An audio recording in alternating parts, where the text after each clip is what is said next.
Alright, here's a brief summary of all the stuff that I've got hooked up to my little laser safety controller here. So we're monitoring the coolant reservoir temperature, the compressor temperature, and then we've got outputs for the compressor control and the laser control, and then we have chiller current monitor and also a coolant flow monitor. And there's all safety interlocks in there such that, for example, the laser won't turn on. Laser tube up there. That won't turn on if the reservoir isn't cold enough. I think 20 degrees.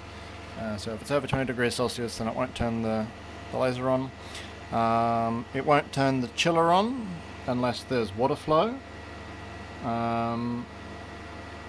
I had to add that because I ran the chiller for ages with no water flow and it froze solid. Fortunately, it didn't burst anything and got very, very lucky there. But I chucked in a cheap eBay flow sensor there to keep an eye on that.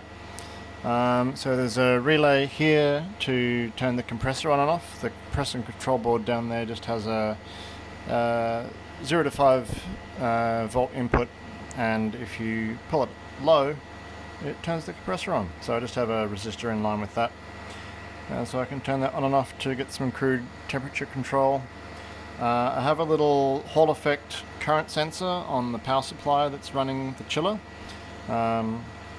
Little eBay jobby, it's double-sided tape stuck under there somewhere.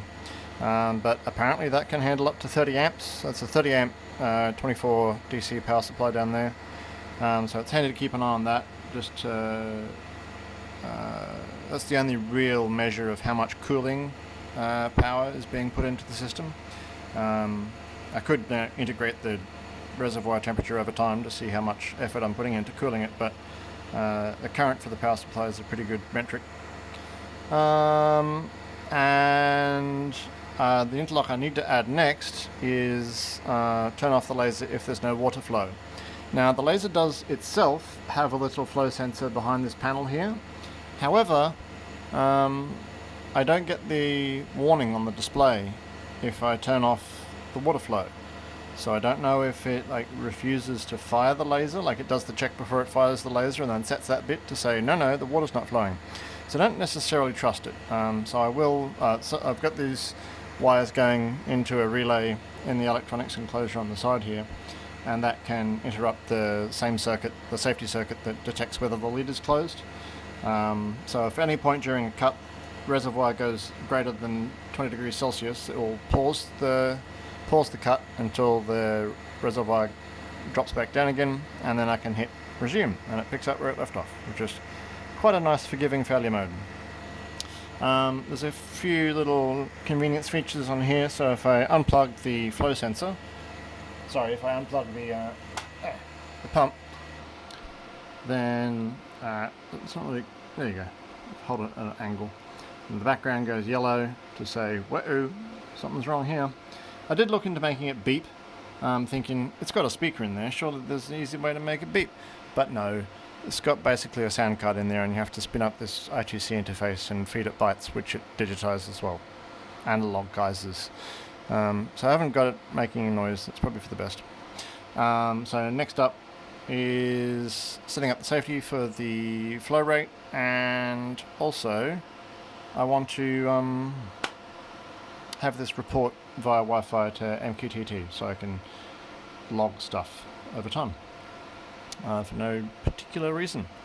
So you can see, maybe you can't see, now that I've unplugged, now that the coolant reservoir, no actually, okay, so the coolant flow has gone to 0 because I unplugged the pump, and the compressor control has gone off, and the cooler current has dropped right down to 0.7 amps, which is just the fans.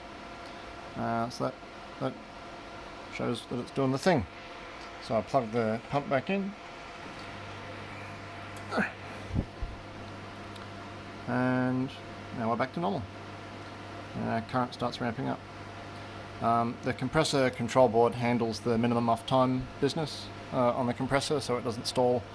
It also manages has a oiling cycle at the start where it just gently spins it to splash some of the oil up onto the moving parts. So that that abstracts all that complexity. Yeah, cool. Righto. That's where I'm up to. The code for this thing is on GitHub. I'll put a link in the description. This enclosure has just got a bunch of mess on the back of it, and some bodged up capacitors for smoothing out some signals. I'm going to make a nice PCB interface, because this just interfaces via a DIP header on the back. So I can make a little PCB that has some nice screw terminals, or nice screw plug terminals rather than this mess. Okay, that's all. Bye bye.